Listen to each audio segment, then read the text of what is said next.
and after a few seconds we simultaneously pulled the trigger. After that, the Polish sniper went silent. We must have killed or badly wounded him. I began to scout for a new target and saw flashes in one of the windows, periodically appearing at the end of the machine gun barrel. The machine gunners were not visible to me, and I fired several shots, orienting myself to the flashes. This brought no result. The machine gun must have been mounted at an angle to the window opening, and the machine gunners were somewhere off to the side. I fired several shots, aiming a little to the left and a little to the right of the flashes at the end of the machine gun barrel. However, the result was still zero. I didn't understand how this could have happened. And suddenly, in another gust of wind, the smoke opposite this window cleared for a few moments, and I saw that the machine gun was actually set up at an angle to the window opening. And the machine gunners were ensconced behind a pile of sacks that were probably filled with sand. Well, in this case, it was only natural that my bullets would get stuck in these sacks without harming the poles. I quickly put aside my sniper rifle and picked up my anti-tank rifle. It did not have a telescopic sight, and I was not at all sure that I would hit with it from such a distance. Nevertheless, I had to try my luck. I took careful aim where the machine gunner would be behind the sandbags and pulled the trigger.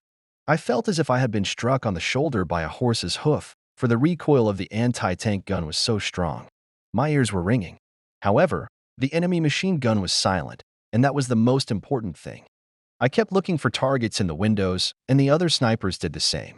The ordinary infantrymen and machine gunners also did not stop firing at the school. And soon I realized that there were no poles left in the windows of the side of the building facing us. I expected our infantry to storm the building, but it didn't happen.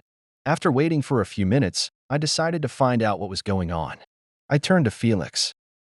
Felix, you and your guys can cover me while I jump up to the house opposite the school where ours are positioned? They're not storming it for some reason. We need to find out what's going on there. Come on. We'll cover, Felix agreed. I left him my anti-tank rifle and ran to the two-story building that stood 100 meters away from us, right in front of the school. Don't shoot. I'm mine, I shouted, running into the entrance. Come in, if you belong, I heard a cheerful voice from the apartment on the first floor. Once there, I saw 5 riflemen and 2 machine gunners. We must storm the building before the Poles get reinforcements, I blurted out. Are there any other fighters here besides you? Our sergeant is in the next building, I was told. There are also several other platoons nearby. Together with one of the soldiers, I immediately rushed to the neighboring building, in the entrance of which I almost ran into the sergeant in a hurry. He was a man of about 40 with the appearance of an experienced and judicious German soldier. I explained to him at once that I was a sniper and that together with other snipers we had definitely made sure that there were no Poles left on the outside of the school building defending it. Now is the time for an assault, I insisted. Wait, the sergeant answered me. I can't throw my guys in there without an order from above. Perhaps we can talk to Captain Biedenbach. When I heard those words, I was embarrassed. I myself was only a lieutenant, and the captain was supposed to command the whole company. So I mumbled. Well, I guess the captain can handle it without us. Perhaps we shouldn't bother him. I turned to leave. Wait, kid. The sergeant stopped me. I think you said a good thing, but it really needs to be discussed with the captain. Together with the sergeant, we went out the back door of the house and rushed toward a large group of soldiers standing a few houses behind us. The sergeant led me over to one of the soldiers, who was dressed in exactly the same uniform as the other soldiers, but he was wearing the captain's insignia. What's wrong, Sergeant? The captain asked, looking at my companion. I brought you a sniper from another unit. He claims that there are no Poles left on this side of the school building, which means we can take it by storm. The captain gave me an appraising look. What's your name, Sergeant? He asked. I stretched out as I was supposed to do in front of an officer, but I did not salute as was the Wehrmacht custom. Gunter Bauer, Mr. Captain. Why didn't you salute me as you should have, Sergeant Bauer? I did not want the enemy snipers, if there are any nearby, could understand that you are an officer, Herr Captain, I said. Captain Biedenbach looked around nervously, but then smiled. It's all right. You did the right thing, a flither. He glanced at my rifle with a telescopic sight. Are you really a sniper? Yes, sir, Mr. Captain. Well, let's get closer and look at the damn school together. The captain, accompanied by the soldiers, walked forward. No sooner had we taken a few steps than a machine gunner on the top floor of a building about 200 meters away from us opened fire on us. A few seconds later, 4 soldiers from the captain's escort collapsed to the ground and screamed in pain. They were wounded. Everyone else, including the captain, immediately fell to the ground so as not to become too easy a target for the enemy machine gunner. And I immediately set up my rifle in a firing position and aimed my crosshairs at the Polish machine gunner. Not a minute later, my bullets destroyed both the machine gunner who was firing at us and his partner. "Well done, Sergeant Bauer," Captain Biedenbach patted me on the shoulder. "Thank you for the praise, Mr. Captain," I replied, still looking around warily. It was finally clear to me that I could not relax. Meanwhile, the captain looked at the patches on my uniform. It was obvious from them what division I was from. "Your division participated in the heavy fighting at the capture of Cowlitz?" he asked me. "That's right, Mr. Captain." "How many Poles have you killed so far?" I was confused. I myself tried to think less about how many people I had killed, but nevertheless I knew a rough figure. "About 30, Mr. Captain." The other soldiers standing nearby looked at me skeptically. However, there was no doubt in Captain Biedenbach's gaze. "You must stay near me." "That's an order, Sergeant Bauer," he said. "Yes, Mr. Captain," I replied. Soon we reached the house that was directly opposite the school. However, now the school building was again occupied by machine gunners and Polish gunners who were firing in our direction. "Damn it, we have to clear the building of them again," I burst out. "Calm down, Sergeant." The captain once again patted me on the shoulder. "I have another plan." He turned to the lieutenant who was accompanying him. "Take 3 platoons and search the neighborhood. We need to find as many Polish anti-tank guns and their ammunition as possible. All this should be pulled here." The captain pointed to the area behind the house we were in. "As soon as it's done, report to me." "Yes, Mr. Captain." The lieutenant hurried out of the house, accompanied by 2 soldiers. Captain Biedenbach turned to me. "Lieutenant Bauer, do you see how old the school building is?" "Yes, Mr. Captain," I answered. "And what did you do before you were drafted?" This question seemed unexpected to me, and I blurted out. "I worked in my mother's bakery, Mr. Captain." Perhaps that should have been said a little differently. At any rate, after I said it, several of the men laughed.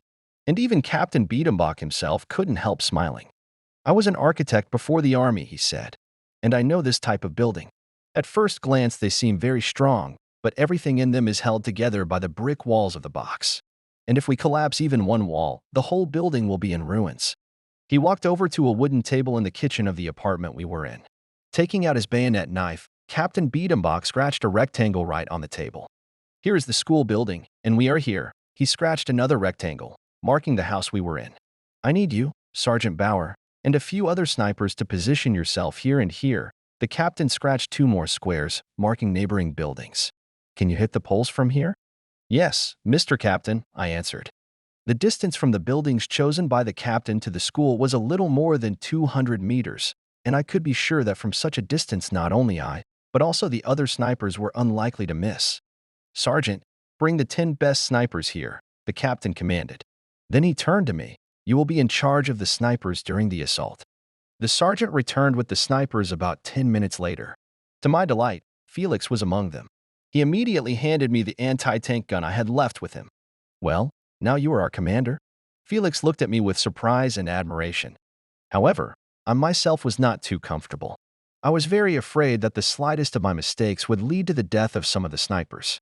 I explained to them how and where to set up in 2 buildings near the school. Since the captain had chosen 2 buildings, we were to split into 2 groups. One of them was led by myself, and the leadership of the second was entrusted to Felix. During our short acquaintance with him, I had become convinced that he was quite suitable for this role. Before we occupied the buildings intended for us, I had time to see how the infantrymen dragged 3 Polish anti-tank guns to their destination. They looked to me very much like the German 37mm guns used by the Wehrmacht. Soon a sergeant came up to me. "The captain ordered the snipers to start taking out the school's defenders," he said. "That's right, Sergeant," I replied. Only a few minutes passed, and we occupied the buildings chosen by the captain. "Men, kill every Pole you see in the window of the school, but above all the machine gunners and snipers, if they are there," I commanded. After that I fixed my telescopic sight. I killed 2 enemy machine gunners and noted with satisfaction that the other snipers had done their job just as well. Moreover, one of the Polish gunners was hit by 2 snipers at the same time right before my eyes. There were fewer and fewer defenders of the school left. Meanwhile, I saw that our soldiers had already set up the captured Polish guns just opposite the school building. They opened fire on the brick wall. The number of Poles who were returning fire from the windows increased somewhat, but I and other snipers immediately silenced most of them, and the guns continued to fire on the school. And already the school was shrouded in white smoke. The guns were firing mostly on the first floor, and after about their 30th volley, the entire west wall of the building facing us suddenly shuddered and collapsed. The south wall began to collapse as well. "It's incredible!" I exclaimed. "And I always knew that our captain is very smart," said one of the snipers. "The main thing is that he takes care of his men," I said. And then we saw a white flag flying in a window on the north side of the school. Several Polish soldiers came out of the building with their arms raised. They were surrendering. In about 3 hours, the whole town of Kutno was taken. Shortly thereafter, I was told the location of my platoon and was able to return there. The sergeant was already aware that I had not deserted, but was fighting together with another unit, so I didn't have any problems. "What happened to you, Gunther?" asked me Anton, who knew nothing about where I was during the storming of the city. I briefly told him about how I dragged a wounded man, how I could not find my unit, and how we stormed the school. Michael came up to us. The two of them and Anton told me about how they stormed the buildings themselves, and that several other guys from our platoon had died. I felt sorry for those guys, but somehow I was awfully glad that Michael and Anton were unharmed. We continued to discuss the battle for the city. Suddenly, we were interrupted by Sergeant Berger. He called out to me. "Sergeant Bauer." "I'm listening to you, Sergeant." "Gunther, you were taken to another division," he said. "What?" I interrogated, not immediately realized the meaning of his words. "Here is the order of your transfer to the 3rd Infantry Division." The sergeant handed me a yellow piece of paper. It was hard for me to say goodbye to Anton, Michael, and Sergeant Berger. Nevertheless, I had to rush to the new division and report my arrival to the company commander himself. As you might expect, it turned out to be Captain Biedenbach. I saluted him in full uniform. "Lieutenant Bauer has arrived at your command." "At ease, Sergeant," he replied. "I apologize if this transfer was too sudden for you, but I could not allow such a talented sniper to be under another commander. I give you my word, Gunther, you will not regret it." "Thank you for your trust, Mr. Captain," I replied, amazed that the officer called me by name. Usually officers called privates, officers, and even sergeants only by their last names. They treated us almost like slaves. Captain Biedenbach, however, was clearly not one of those commanders. "To justify your transfer, I had to report to the colonel that you are an extremely capable sniper," the captain smiled. "He wanted you to report to him in person tomorrow morning." I was completely embarrassed by this attention to my person. My confusion must have been written all over my face. Captain Biedenbach patted me on the shoulder with a familiar gesture. "Do not worry, Gunther, and this is nothing special. Our colonel tries to know by sight his best fighters.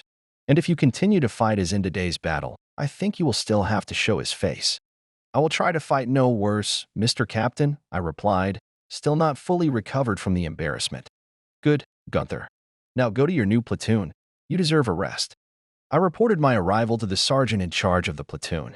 Among my new coworkers, I saw some of the guys I had commanded during the capture of the Polish school. I felt embarrassed in front of them. Most of them, like me, were non-commissioned officers.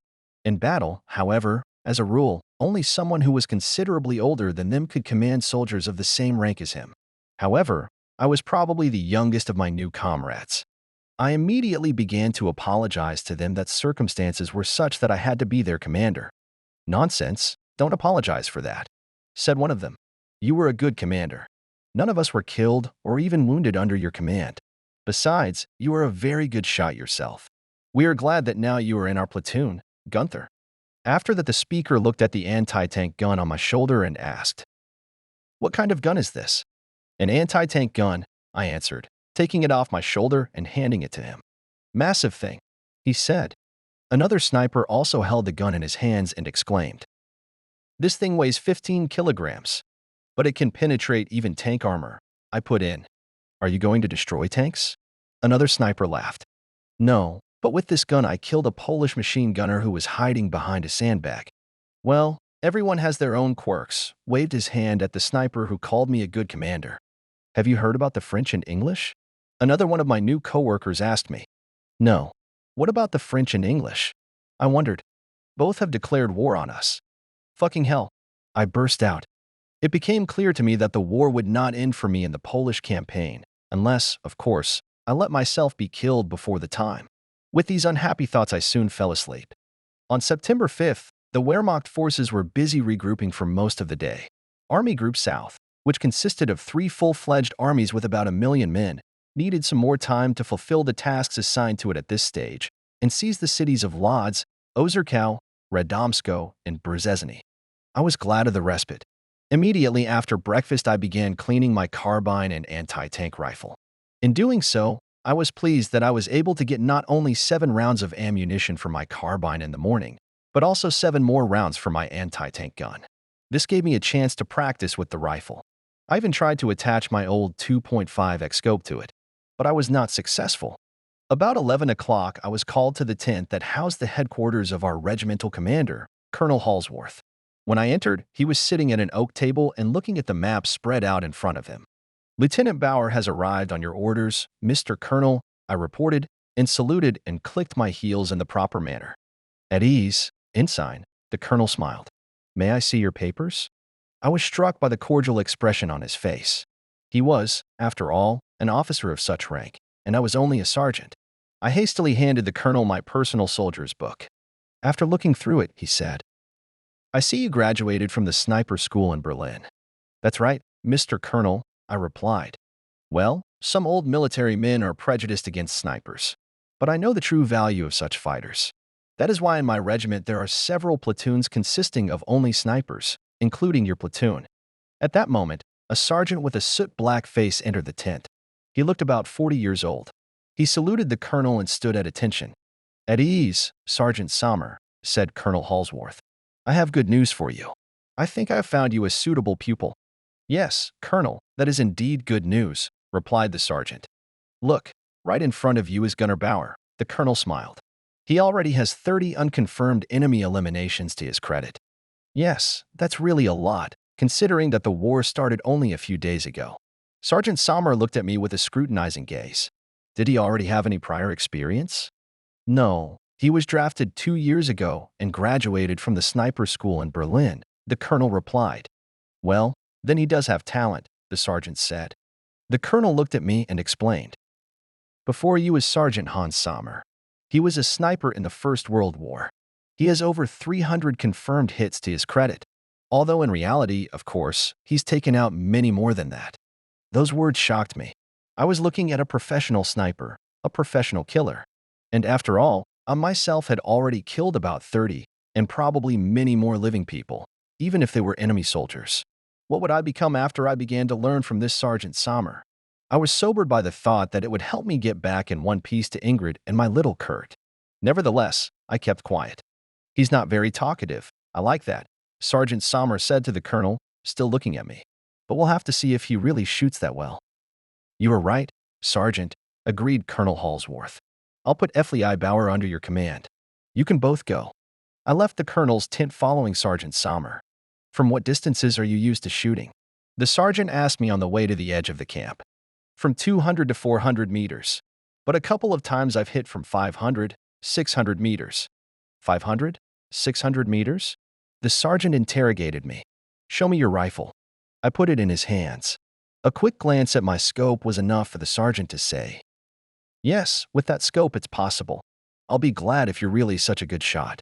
When we had moved about 100 paces from the outermost trench, the sergeant ordered me to stay where I was, and himself walked on.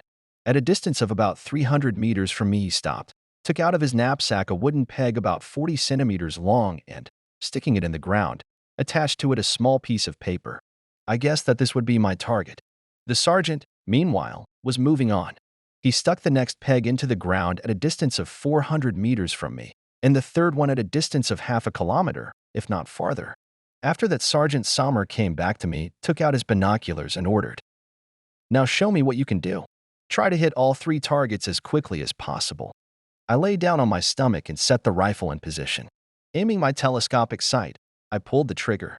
"All right, let's do the next one," I heard Sergeant Sommer's voice as he looked through his binoculars and monitored the results of my shooting.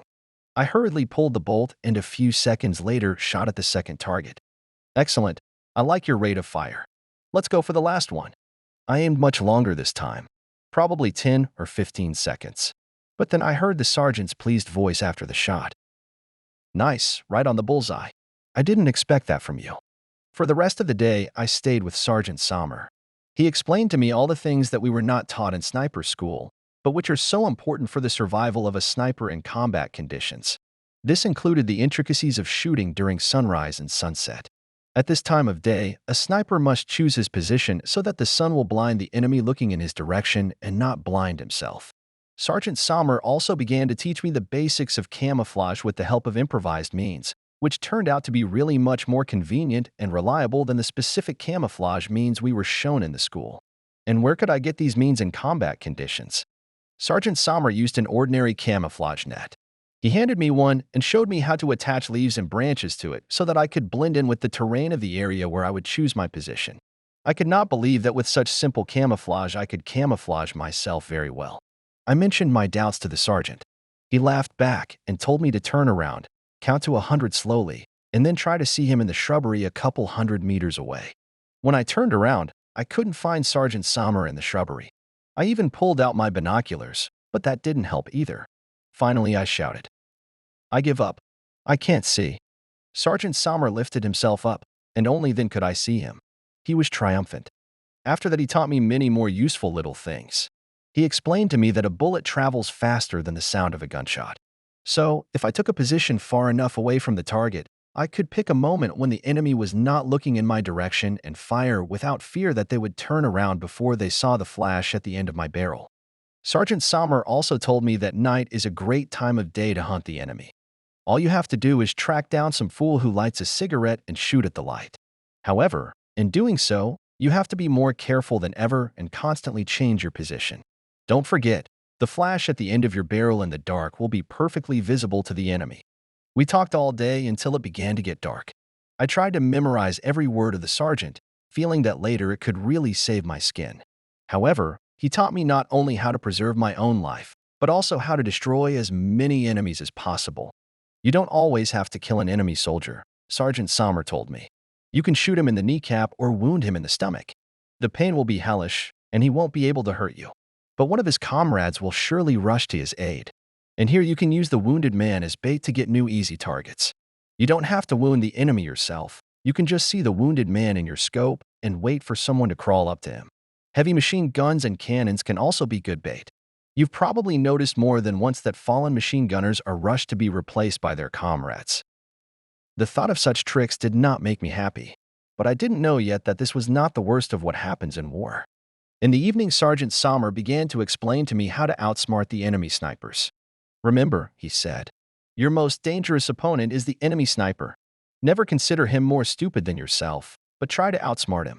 After these words, Sommer showed me how you can put your helmet on an infantry spatula and stick it out of the trench so that the enemy takes it for your head. This way you can fool most snipers. Moreover, you will be able to spot the enemy sniper's position or make sure that there are no snipers hunting for you nearby. However, this trick may not work if your opponent is a very experienced sniper, but that's very rare. Toward the end, Sergeant Sommer began to explain to me how to choose the right position. Ideally, it would be one that I could stay in for as long as I wanted without giving away my presence to the enemy, and one that I could leave at any second without being seen. If you pick a bad position, you're dead. Sergeant Sommer summed it up.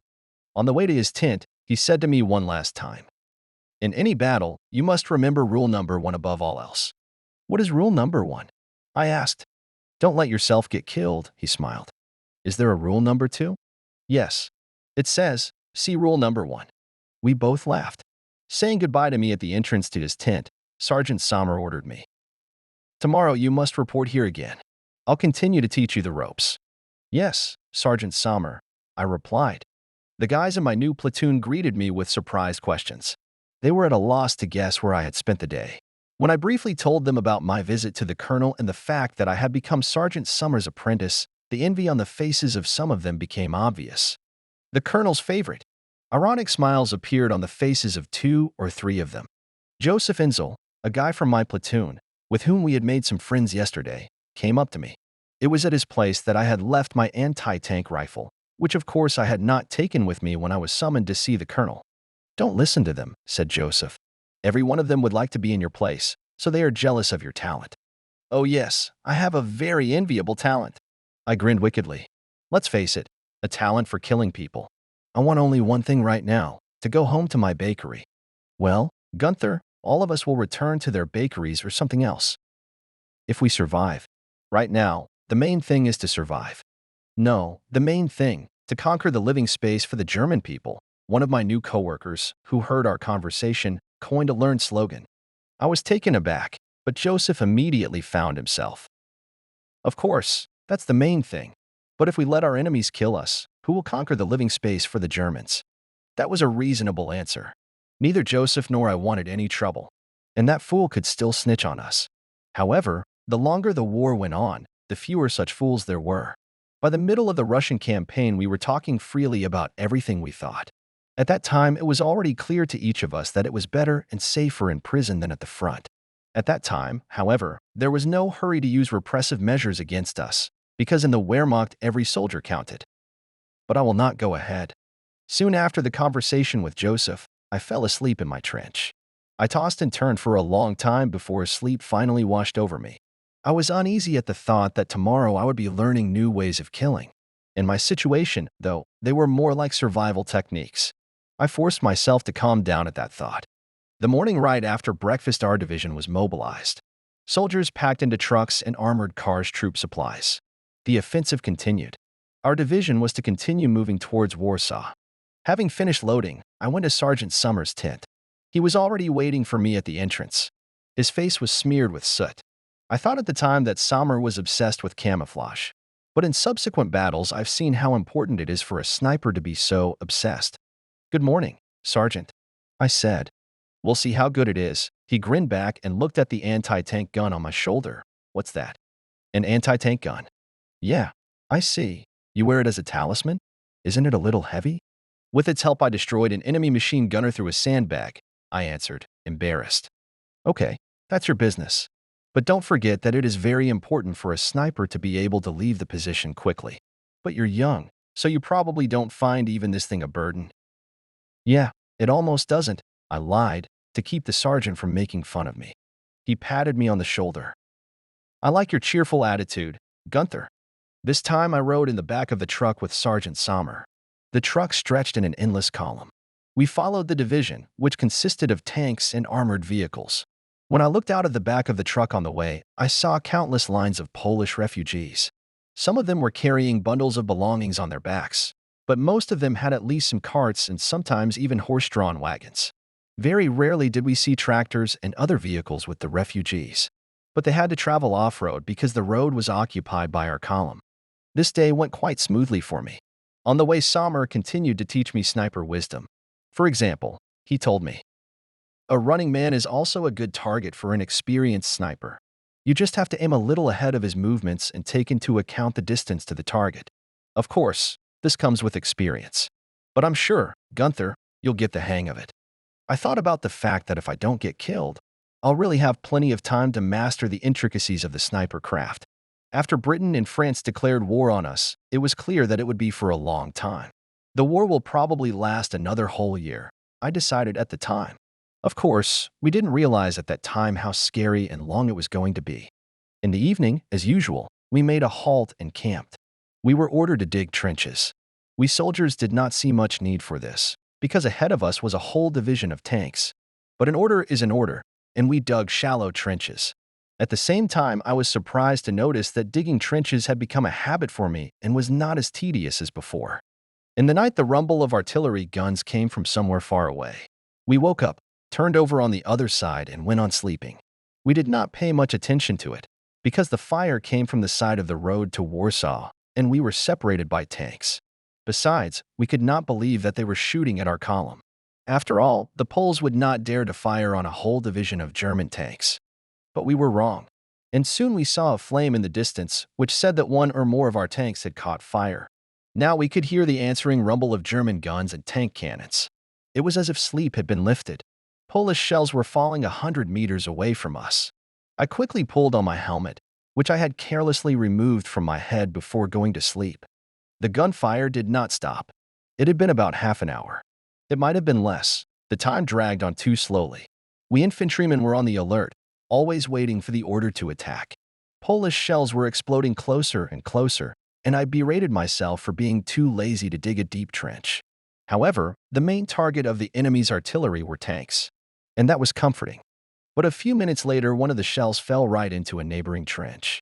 After the deafening explosion, I began to hear the howling of the wounded and shouts of, "Doctor!" Fear gripped me. But a few minutes later, a non-commissioned officer jumped into our trench. "Get ready," he commanded. "In 5 minutes we will go into the attack."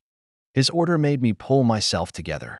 I remembered Sergeant Summers' words that I would not be too comfortable running with an anti-tank gun, and put it at the bottom of the trench.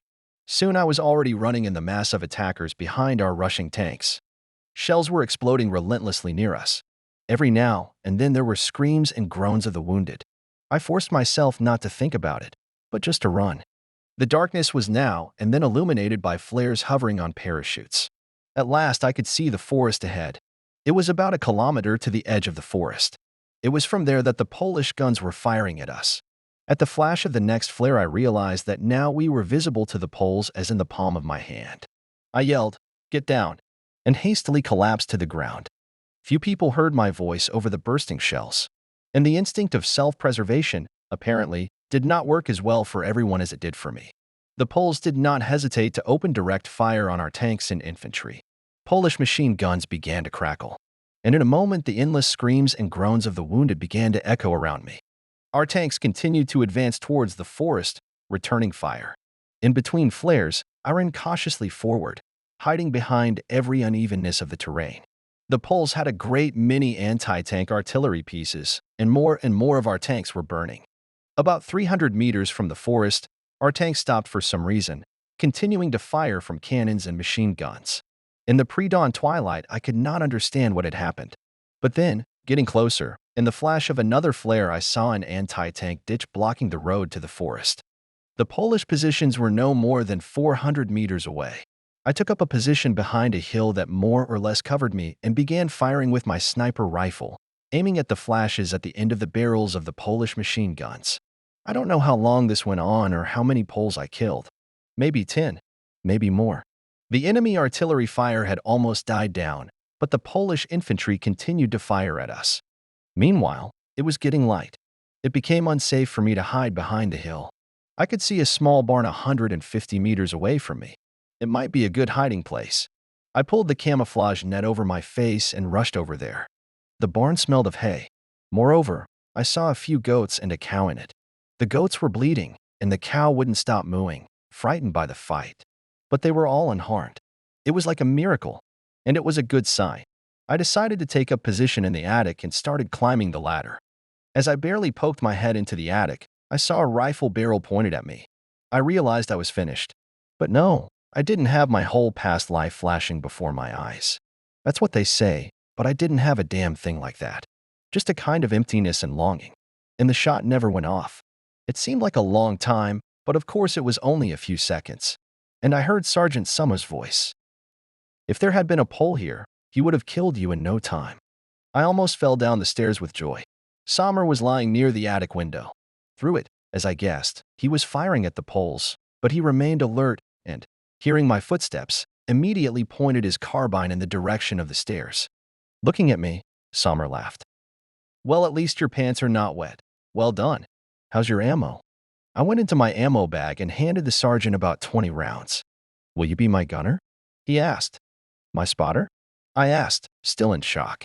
"Yeah, take my binoculars and look for suitable targets." I took Summer's binoculars and stood at the attic window. The sergeant immediately pulled me down. "Keep your head down, Gunther. Do you want us both to be finished?" I realized my mistake. To remain unnoticed, it was necessary to stick out as little as possible. Of course, it was very uncomfortable to watch. But nevertheless, after about a minute, I saw a battery of Polish anti-tank guns. Probably they were 20mm guns. From the attic, they seemed to me literally toy-like. There were 12 of them. There were 2 artillerymen standing near each one. In addition, they had a gunner who was looking through binoculars. "Sergeant, a battery of 20mm guns at 11 o'clock, I said. It was our custom to mark the terrain like a dial to quickly explain the location of an object. Sommer immediately pointed his sniper scope there. He had a Zeisscope, the same or almost the same as mine. I don't see anything, he said after a second. A little higher, over the hill, I explained. Aha, that's right, Sommer exclaimed. Look at the gunner. A moment later, I saw the Polish artillery gunner collapse with a hole in his head. Then Sergeant Sommer started shooting the artillerymen one by one. He pulled the bolt with incredible speed. After that, it took him only a few seconds to load the empty magazine. However, the Poles had by now abandoned the guns and were lying down beside them. They could not be seen over the hill. It's done, I said. Wait, Sommer objected to me. Now their sergeant will yell at them to keep firing. That's exactly what happened. Only a couple of minutes passed, and the Poles were again near the guns. Sommer opened fire on them. When his magazine ran out again, I saw the Polish sergeant run away from the guns at great speed. He'd killed most of his men, but he'd saved his own skin. Look for another target, Sommer ordered. But don't lose sight of those guns either. Who knows how stubborn the Poles are. After that, Sergeant Sommer killed several more machine gunners, officers, and infantrymen on my tip. He was out of ammunition. I myself had no more than a dozen left. Stay here, the sergeant told me. I'll go get ammo. If a good target comes up, you can use what you have left, he smiled. He was gone for about 20 minutes. In that time, I managed to shoot 2 machine gunners and 1 officer. When Sergeant Sommer returned with the ammunition, he asked me about my progress and praised me. I think you'll make a good sniper, Gunther. After that, Sommer himself for a while was in the role of my gunner, and I killed 3 more machine gunners, 2 sergeants, and an officer in 10 minutes. We did not fire on the ordinary soldiers, so as not to draw too much attention to our position. And yet we were noticed. Suddenly, I heard Sergeant Sommer whispering. Quiet. When I turned around, I realized something was wrong. The cow and the sheep below were making particularly loud, frightened noises. The sergeant gestured to me to let me know we had company. His face remained calm, and his confidence carried over to me. The rumble of gunfire and explosions had by this time diminished, and we could hear footsteps near the stairs. We heard the sound of Polish speech. Sommer immediately grabbed a grenade and pulled the pin. The explosion was to go off in 4 seconds. Sommer had nerves of steel. He waited about half that time and then tossed the grenade. Thanks to this maneuver, he could be sure that the Poles would not have time to scatter. When the explosion went off, Sommer immediately jumped into the stairwell. I rushed after him. The wooden staircase was shattered by the explosion, and I had to jump too. The grenade killed only one of the enemy. But by the time I jumped down, Sommer had already managed to shoot one of the Poles who had survived the explosion. Another one was wounded and reached for his rifle, but he was immediately relieved by Sergeant Sommer's second bullet. The third enemy soldier was pacing toward the doorway. I pointed my rifle at him and yelled, "Freeze!" The Pole froze on the spot. Sommer at the same time shot another fleeing enemy and then turned to me. "Just shoot him." The sergeant's voice was cold and calm. To my surprise, the Pole I had in my sights at the same moment shouted in German, albeit with an accent. "I surrender. Don't shoot." He raised his hands, which, after the explosion of the grenade, were as black as his face. Blood was flowing from the Pole's ear. I couldn't pull the trigger. This Pole was the first enemy I had ever seen so close. I said to Sommer, "This one surrenders. I'll take him to the camp." "Do as you please, Sergeant Bauer," replied Sergeant Sommer disappointedly. "But if you get shot by a Polish sniper on the way, blame yourself." Certainly Sommer was thinking prudently. Being an old warrior, he knew from experience that in such cases, a humane attitude toward the enemy can cost you your own life. But I couldn't shoot a soldier who was surrendering. I asked the Pole, "Can you speak German?" "Yes, a little." He was shaking and suddenly began to cry. "Just don't kill me." He looked almost a boy and was no doubt even younger than me. "Shut up." I shouted at him. "I'm taking you prisoner, but if you snot, I'll shoot you." Sommer turned to him. "How did you know we were here?" The sergeant asked. "We realized that the fire is coming from somewhere on this side, and then we saw flashes at the end of the rifle barrel." "Well, Gunther, let's get out of here," Sommer said to me. The fighting was already quieting down. As soon as we left the barn, Sommer immediately went to look for a new position, and I had to take the Pole to the concentration of our troops. Several of our trucks with ammunition and medical supplies were already a kilometer away from the forest. I ordered the prisoner, "Now you'll rush to the trucks, and I'll follow you. If you try to escape, I'll shoot you." We ran. In a minute or two, a bullet whistled 10 paces away from us. The Pole immediately fell to the ground. He was shaking again. Apparently his nerves had finally given out. I yelled at him, but he did not get up. It was dangerous to stay in the open, so I started to hit the pole. I realized that if he didn't get up, I would have to shoot him. The prisoner seemed to realize it too. After my first blows, he got up, first on all fours and then to his full height, and we ran again. There was already a crowd of about 100 prisoners of war standing around the trucks. They were guarded by about 10 of our soldiers. Most of the Poles looked as young and frightened as the one I had captured. I quickly reported to the sergeant standing near the trucks that I had brought a prisoner. After that, I immediately hurried back to the woods. But it turned out that the battle was already over. Sergeant Sommer met me. He told me that the remnants of the Polish unit retreating through the forest, but there they are pursued by the forces of a fresh division of the Wehrmacht. Gunther, we deserve a respite. He patted me on the shoulder. I'm glad you didn't get pierced when you were escorting that prisoner. You'll make a great sniper if you don't do anything stupid. Our infantry division spent the rest of the day regrouping and waiting for reinforcements. The reinforcements didn't arrive until the evening. By the look of most of the new recruits, you could tell that they were clearly untrained fighters. They wore new, freshly pressed uniforms and their faces were smoothly shaved. Compared to them, I felt like a dirty trench pig. However, I knew that they still had a long way to go, and I watched with triumph the fear and confusion on their faces as they heard the groans of the wounded whom our medics were trying to give some help right in the field. Several other divisions of the Wehrmacht continued to move eastward toward Warsaw, and our division got a little respite to lick its wounds. We received additional ammunition, and after that we received orders to move north. Our goal was the city of Modlin, which the Poles had already managed to turn into a fortress.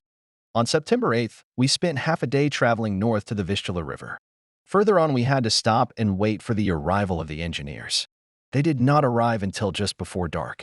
At dawn the next day, we started building pontoon bridges across the river together with the engineers. This took a whole day, and so we were only able to cross the Vistula on September 10th. I was glad for this short respite. During this time, I had time to replenish my ammunition supply a little, and also to listen to another portion of instruction from Sergeant Sommer. However, my conversations with him had by this time ceased to be about sniper work alone. From time to time, they turned to worldly topics. Sommer was not very talkative when it came to our families. So on such occasions, I was the one who spoke. He listened with interest when I told him about my work in the bakery, about my mother, about Ingrid, about our little son Kurt.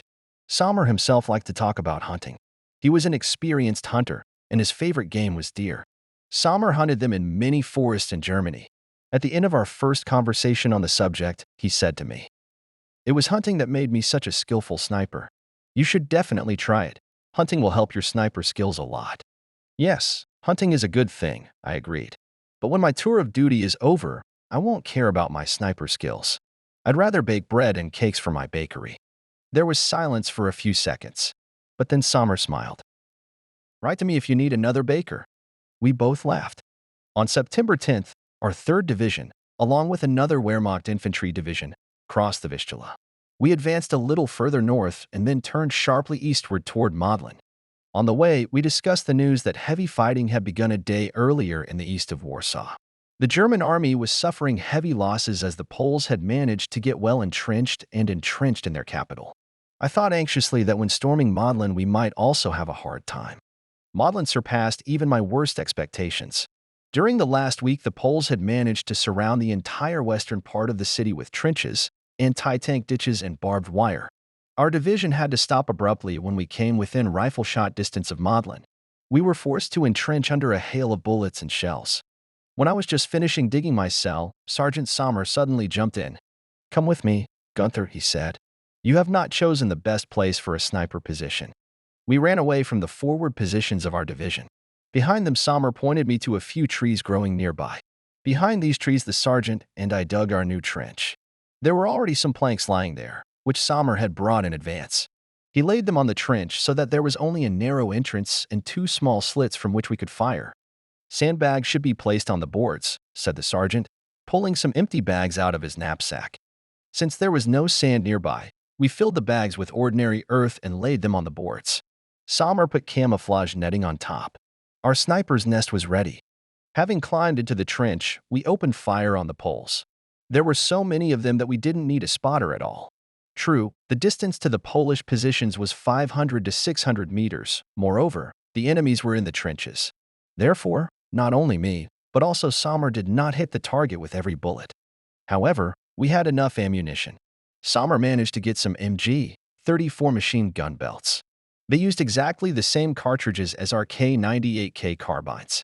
The only disadvantage was that we had to take the cartridges out of the belt, but I soon got the hang of it pretty quickly. The siege of Modlin lasted many days. When there was a lull in the fighting, we would talk to Sommer. He continued to teach me the finer points of sniping. In particular, he explained to me that under such conditions we could well afford not to worry about changing positions. First, our sniper's nest was far behind the division's forward positions, and the Poles were firing mainly at the leading edge of our troops. Secondly, our trench was quite securely fortified and camouflaged. Of course, it could happen that we run into a sniper or gunner of extra class. Sommer grinned unhappily. But that's very unlikely. So it's best not to think about it. He was right. In the entire 2.5 weeks of the siege, the enemy never thought to open fire on our sniper's nest. My sergeant and I managed to kill about 100 Poles each during that time. During the siege, on one of its days, September 17th, the morale of our men was somewhat raised by the news that the Soviet Union had also entered the war against Poland as an ally of Germany. The Poles were doomed in a war with two nations, each with vastly superior forces. The forward positions of the defenders of Modlin were constantly being replenished with fresh forces, and our units could not enter the city. The artillery fire did not cease for 2.5 weeks. Finally, on September 28th, Warsaw capitulated. The garrison of Modlin capitulated only the next day. We entered the city. It turned out that the defenders' ammunition was already running low. Moreover, hunger was beginning to break out in Modlin, as all food supply routes had long been cut off by our troops. That was the end of the Polish campaign for me. However, the last Polish units that continued to resist surrendered only on October 5th. After that, Poland was divided into two parts. The eastern part was occupied by the Soviet Union and the western part by Germany. During the next 5 months, I was promoted to junior non-commissioned officer, by no means the least of which was my sniper score. Sergeant Sommer confirmed a significant portion of my hits. In addition, during these 5 months, I received one single vacation of 1 week. Ingrid and my mother almost cried when they saw me on the doorstep. Kurt, on the other hand, reacted quite differently. He was frightened of me and didn't want to recognize me as his father. It really upset me. Of course, I reassured myself that children at that age are always wary of unfamiliar people, and because of my army service, I had become just such an unfamiliar person to my son. Such reasoning was true and logical, but it was little consolation. Ingrid and my mother kept asking me what the war in Poland had been like. My answers at first were short. Yes, I saw the fighting. No, I don't want to describe it. You see, I'm alive, that's the main thing, and so on. In the end, it became hard for me to see the confusion on their faces. Then I began to lie, to say that the Poles were constantly retreating, almost not daring to fight with us. I even told Mother and Ingrid army anecdotes, a little rough, but funny. It all calmed them down. And soon they believed that the Polish campaign was a kind of adventure, fun, and a little risky. Mother and Ingrid wanted to believe it, and it wasn't hard to believe it, because all the German newspapers said the same thing. During this vacation, I myself wanted to return to my former cozy world and forget about the army life at least for a week. It didn't happen. Something happened in me. The problems and interests of people living in the civilian life now seemed to me something far-fetched, detached from real life. On the 4th day, I didn't know where to put myself. I even wanted to go back to the barracks, where your whole day is planned and everything is decided for you. It seems that you told Sommer in vain that you would be able to bake bread and cakes as well as before, I said to myself, grinning sadly. Nevertheless, I forced myself to try doing it again. What's surprising is that my hands haven't managed to forget how to bake bread. For the last few days of my vacation, I spent several hours a day helping my mother and Ingrid with their work. It helped me to feel again not exactly the same, but at least a little bit like before. I also played with my little boy. By the end of the week, Kurt had gotten used to me and even called me Daddy 2 or 3 times. However, it was time for me to go back to the unit. By this time, our base was already in the Rhineland, which was not far from the French border.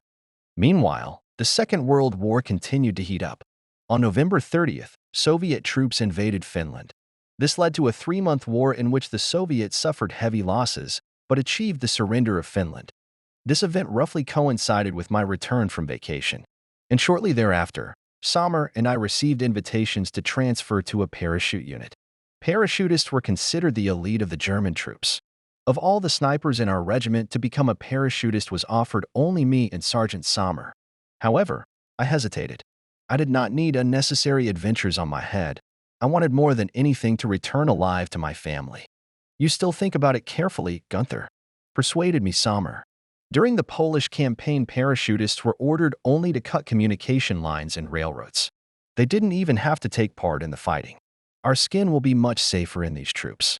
After thinking about it, I also decided that the elite troops would not be used as cannon fodder. Besides, if all your coworkers are professional warriors, then each of you has a better chance of survival. So I agreed.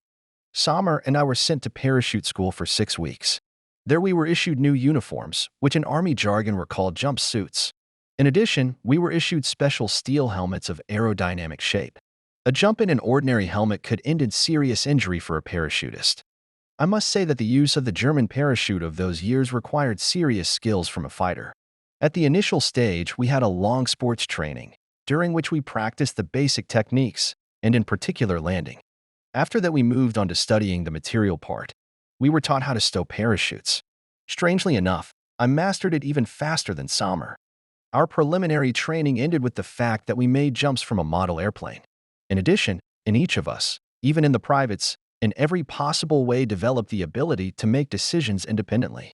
It was explained to us at once that a parachutist should be able to act competently even if all his commanders died. Finally, it came to the real jumps. The first jump each of us performed alone from a height of 180 meters. Hearing the order, I had to stand near the fuselage, clamping the end of the extension halyard in my teeth so that my hands remained free. On command, I hooked the carbine to the longitudinal beam. It moved freely along it as I approached the landing hatch. At the hatch, I had to spread my legs wide, grab the handrails on both sides of the hatch with both hands, and throw myself head down. All this had been practiced many times in training, but at the last moment I was afraid. However, as soon as the order to jump was given, my fear instantly vanished, and I jumped. At first I was just falling down, and I was scared again, but that only lasted a few seconds. The retractable halyard unwound to its full length, it was 9 meters, and ripped the parachute bag out of the satchel along with the dome. In the next few moments, the halyard pulled the bag off the parachute dome, and it opened completely. I jerked sharply, continuing to fly head down, and in a moment the tension of the parachute slings brought me back to a normal position. It felt almost like a blow, knocking me off my feet. But when I came to my senses, I realized that I was swinging on the slings like on a swing. It's an incredible feeling. You get closer to the ground and feel almost like a bird. However, near the ground you had to focus again. You had to land with a forward lean, making movements with your arms and legs similar to those of a swimmer. This avoided injuries when hitting the ground, because our parachutes were descending at a speed of up to 6 meters per second. As a result, many of us were bruised on our first jump. But later we appreciated the high speed of the German parachutes when we had to jump under enemy fire. I should also note that although the German method of parachute opening forced us to jump upside down, unlike the British or Russians, we could afford to jump from much lower altitudes. And this was especially useful for us in Crete, when because of the enemy air defense fire we jumped from a height of only 70 to 80 meters. However, our parachutes had some disadvantages. For example, when jumping, we could not regulate the rate of descent and the place of fall. Moreover, we had to jump with only one parabellum, and all other equipment was dropped separately in special containers, otherwise it could tangle the slings. Consequently, these containers had to be found and unpacked later, often under enemy fire. However, during the first jump I did not think about it. I was much more focused on extinguishing the dome and freeing myself from the parachute straps. This was quite hard, considering that the slings were behind my back. As a result, the first time, the parachute dragged me on the ground for several meters before I was able to take control of the situation. However, I subsequently learned to handle it much more easily. Subsequent jumps were done in groups, and each time we lowered the altitude. The last training jump was performed by the whole platoon, and from a height of only about 100 meters. After that, we finally became officially called parachutists. In April 1940, the German army entered Denmark and Norway. There was practically no fighting there, and so our division was not involved in either of these two operations. I continued to learn more and more of the wisdoms of soldiering. Among other things, I learned how to plant mines, what signs can be used to spot an enemy mine, and even how to defuse some types of mines. In addition, we were explained the vulnerabilities of tanks and taught how to use a variety of weapons. By this time, the Wehrmacht had just received a lot of new weapons, both from the German industry and from the Austrian, Czech, and Polish arsenals.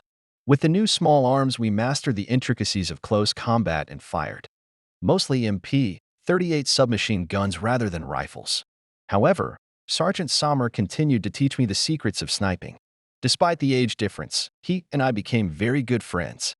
On April 9th, Sommer and I were informed that we were included in a special group of parachutists, the Koch Assault Battalion, named after its commander, Hauptmann Koch. This surprised me, as we could still to some extent be called novices in parachuting. Although, of course, I felt a certain pride. But Sommer quickly cooled my ardor. "Don't get conceited," he told me. "You don't know where we'll be thrown." These words did not frighten me, but made me to treat everything with restraint, not overestimating my strength. And in the evening before leaving for a new unit, suddenly out of the blue, I was seized with longing. Germany was still at war with France and Great Britain. Who knows, maybe I'll be sent to France. That's where my father had died. I had to do everything I could to avoid repeating his fate. I was very afraid that my son, like me, would grow up without a father. In the assault battalion of parachutists, our sniper skills immediately interested Oberleutnant Rudolf Witzig. He familiarized himself with our personnel files and summoned us to his office. His first question was, "Are you ready to die for the Führer?" What could Sommer and I answer? A negative answer for each of us threatened fatal consequences. And we both answered almost unanimously that it would be an honor for us to die for the Führer. After that, Oberleutnant Witzig asked us a few more questions about our military skills, and at the end of the conversation told us that we were enrolled in the secret group Granite, of which he was the commander. That same day, we were taken to a training camp near Dessau, where the main part of the Granite group had been preparing for the assault on Fort Eben-Emael for several months. However, we only learned about what we were about to face when we arrived at the site. Why was such strict secrecy necessary, and what was this legendary fort? I'll tell you in a few words. Eben-Emael was part of the system of fortifications between Maastricht and Liège, the power of which in the territory south of the area was so great that the Belgians and the Allies even doubted that the Germans would dare to launch an attack in this area. The dimensions of the fort were 800 by 900 meters. In its underground part, there were ammunition and food stores, a power station, a telephone communications center, and barracks. In addition, Eben-Emael was surrounded by an anti-tank ditch. The fort's armament included numerous guns of 120 and 75 mm caliber, as well as anti-tank guns, mortars, and large-caliber machine guns. Their total firepower was so significant that capturing the bastion in a frontal attack was probably impossible in those days. An attack by artillery and bombers also seemed doomed to failure because of the considerable thickness of the fort's concrete walls. And an effective airborne assault using traditional vehicles was not possible due to the relatively small size of the bastion. However, the capture of Fort Eben-Emael made possible the advance of German troops through Belgium to the heart of France. And our command was able to develop a bold, risky, and beautiful operation, the success of which depended primarily on the factor of surprise. That is why it was necessary and strict secrecy, which we sometimes reached absurdity. Thus, members of the group had no right to disclose even their own names to outsiders. However, we did not have much opportunity to do so. The training camp was almost completely cut off from the outside world. No one from the group received vacations, and our letters were severely censored. I was forced to write to Ingrid and my mother to tell them that I was still serving in my old position and to limit myself to general phrases about how well I was doing. Of course, each of us tried to comply strictly with such requirements. But nevertheless, even before we joined the group, 2 of its members had been sentenced to death for failure to observe secrecy. I don't know the details of this story, it was not publicized in the group. But it was me and Sommer who were taken instead of these 2. Combat training took up all our time. It was especially hard for us, 2 newcomers, who had joined the group less than a month before the start of the operation. Each member of the group had to be able to fill in for any member of the group. Sommer and I even had to learn some sapper skills. Why this was necessary, I will say a little further on. A large part of the training also consisted of us practicing our actions on a life-sized mock-up of Fort Eben-Emael. After training, we barely had the strength to walk to bed in the evenings. And who here said that in the elite troops we would have an easier time? I half-jokingly asked Sergeant Sommer. I must say that he was extremely exhausted these days.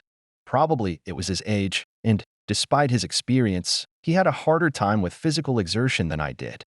It's better to sweat in training than to be a cold corpse on the battlefield. He parried. His sense of humor was still intact, and that gave me confidence. But back to the way we were going to take Ebony Mail. The weak point of the fort was that its air defense was provided by only 8 anti-aircraft machine guns. It was a sin not to take advantage of that. And since, as I have already mentioned, landing by traditional vehicles was impossible, our command solved the problem by proposing to use the latest DFS-230 assault gliders.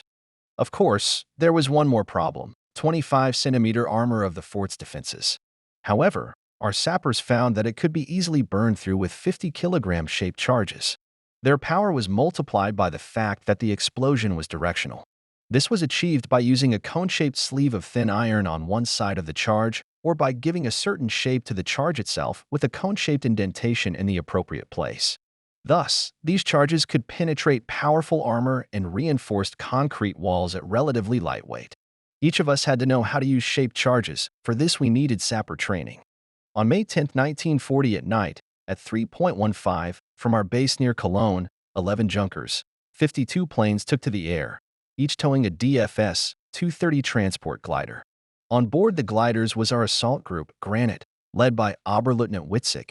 There were only 85 of us, while the fort garrison had over 1,200 soldiers. Each of us was armed with a parabellum pistol and grenades.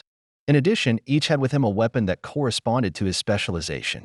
True, Sommer and I, in addition to our K98K carbines with Zeiss telescopic sights, also had submachine guns.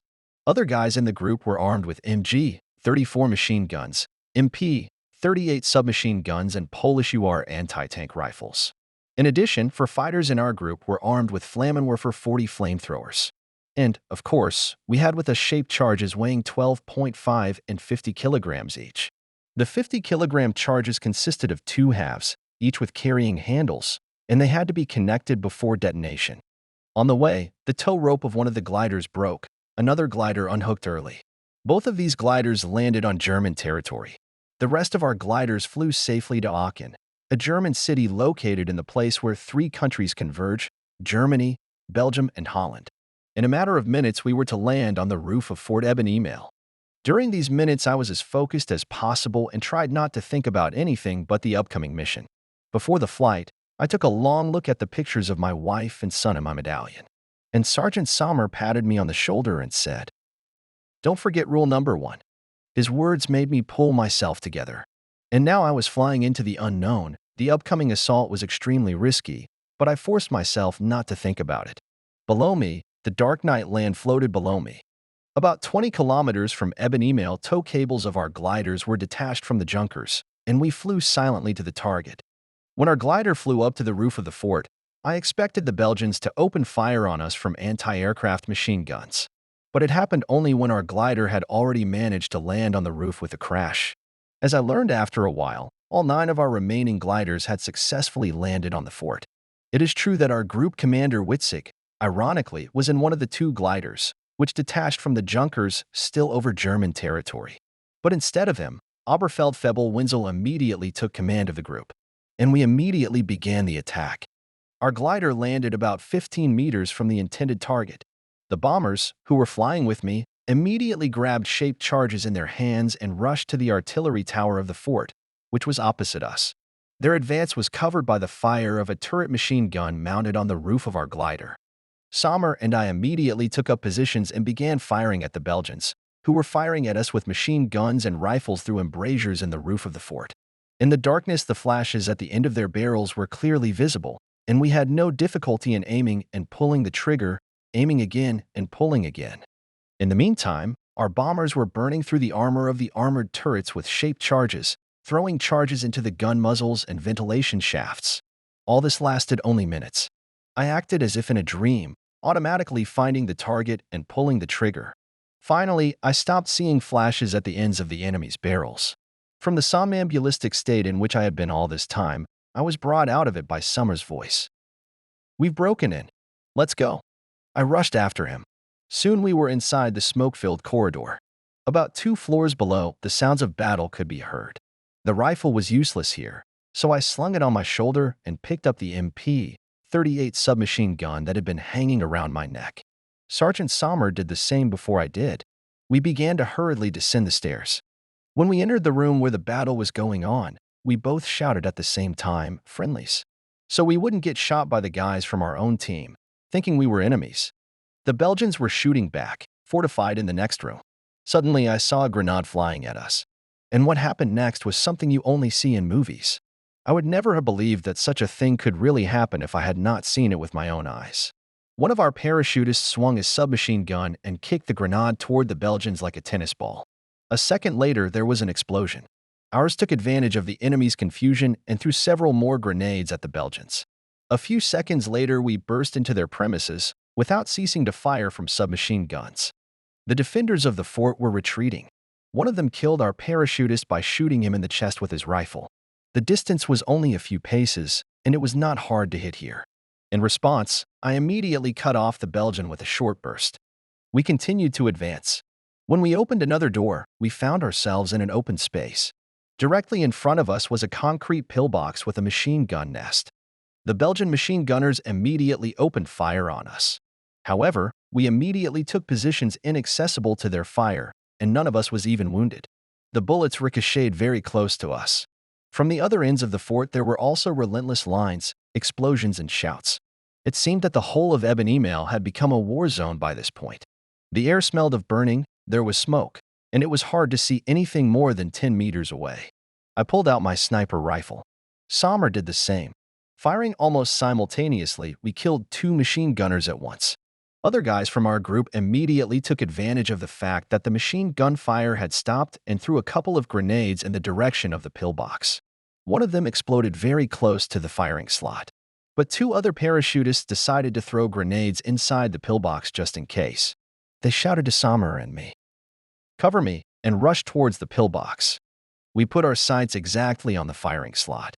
Soon the paratroopers' grenades flew in. There was a big explosion. Now we could be sure that the pillbox was neutralized. However, immediately behind the pillbox was another of the fort structures. In its steel door was a small firing gap through which the Belgians were firing at us with rifles. Almost without aiming, I fired there. I must have hit one of the enemy, and the fire died down for a second. That was enough for our flamethrower to run up to the door. A jet of fire burst from his barrel, and we heard the shouts and howls of the Belgians. Black smoke billowed from the gap. Another parachutist immediately placed a 12.5-kilogram shaped charge on the door. We all bounced back to our shelters. There was an explosion. Immediately, without wasting a second, we all rushed inside the structure. The corridor was filled with dead and dying Belgian soldiers. Some of them continued to howl and moan quietly. Just in case, we finished them off with bursts from our submachine guns. The corridor ended with another steel door with an observation slit, but no one tried to fire at us from it. When I jumped to the door, I saw the fleeing enemies and immediately opened fire at them with my MP-38 right through the slit, firing at chest level. They started to fall with screams. To my surprise, it turned out that they were running away in such a panic that they hadn't even locked the door. It was quickly swung open by the same parachutist who had previously beaten off a Belgian grenade with his submachine gun like a tennis racket. He threw the grenade inside and immediately slammed the door shut. I bounced around the corner. There was an explosion. After that, we rushed forward. Soon we were back in the narrow corridor going downhill. There we came upon 2 Belgians waiting for us around the corner. But our bullets beat them. Well, I was beginning to like my MP-38. It was a great weapon for close combat in situations like this. On the next floor, we joined another group of parachutists who were breaking through to the next room, but they were hampered by heavy fire from the Belgians. There were still enough grenades left in our small group, so we threw grenades at the Belgians. After that, we rushed in. Some of the enemy fled, the rest we quickly destroyed in a short fight, after which only one of our guys was wounded. Many of us allowed ourselves to relax for a few seconds afterward. It nearly cost the life of a parachutist who kicked a grenade like a tennis ball. I suddenly saw one of the Belgians, who appeared to have been killed, suddenly point his gun at him. However, my turn rang out before he pulled the trigger. "Thank you," the parachutist I had saved his life said to me. His face paled for a moment. He must have thought he might have just died. A moment later, we all ran on, continuing to storm the fort. What were the results of our actions by this point? Only in the first 15 minutes of the battle the Granite Group managed to destroy 7 casemates and 14 guns. When our dive bombers flew to the fort 25 minutes after the start of the attack, they saw German flags over most of the targets, indicating that these objects had already been taken. As a result, the bombers were able to concentrate their attack on the casemates, which covered the anti-tank moat with fire. The only point of the operation, which we could not perform immediately, is the destruction of the turret with 122mm guns. The thing is that the group responsible for this was in one of the gliders that did not reach the fort. Accordingly, we had the task to disable the turret with our own forces. However, by that time we had already run out of 50-kilogram shaped charges. But anyway, in just an hour we managed to destroy most of the fort's guns and a substantial part of its territory came under our control. Around 8 in the morning, a glider arrived with Oberleutnant Witzig, who immediately took command of our group. And soon we received new ammunition and were finally able to disarm the turret with 122mm guns. Ammunition, including charges, was dropped to us in parachute containers by He-111 bombers. However, it should be said that we did not destroy all the 75mm guns of the garrison. Destruction of some of them was not our priority, and they began to shell the fort with buckshot. Accordingly, the collection of parachute containers was very dangerous, and we already had dead and wounded. Every man counted. Several of the parachutists volunteered at once, but the commander decided to entrust the collection of containers to the Belgians, whom we had already managed to capture. When they were collecting the containers, we kept them in our sights at all times. However, none of them tried to escape. We hoped that the fort's garrison would not fire on our own. However, just before my eyes, 2 Belgians were wounded by buckshot.